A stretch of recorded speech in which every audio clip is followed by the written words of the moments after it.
John Gill, 1 John chapter 4, verse 5. Scripture quote, "They are of the world," unquote. That is, the false prophets and teachers that were gone into the world and had the spirit of Antichrist in them. These were as they were when they came into the world, under the pollution, guilt, and dominion of sin, in a state of unregeneracy, carnality, and darkness. They properly belonged unto it, and walked after the course of it,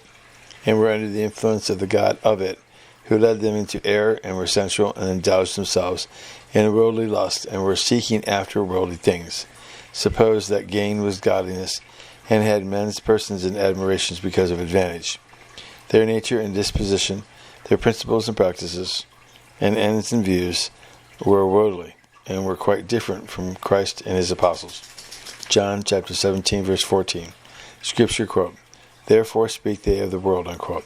They speak the wisdom of the world, or that in which the world thinks wisdom lies, and cry up for true knowledge and right principles, and this they do with the enticing words of man's wisdom, or in words which men's wisdom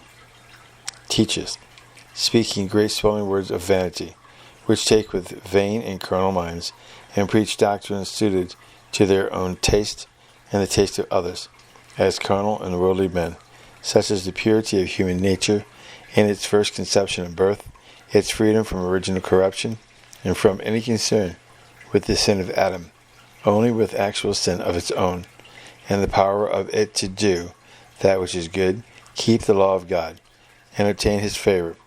the non-necessity of any internal work of efficacious grace, a reformation of life and manners, being thought sufficient to render a man acceptable to God, and prepare him for eternal happiness, the doctrine of justification and salvation by works, all which are pleasing to carnal men. Hence it follows, Scripture quote, "And the world heareth them," unquote.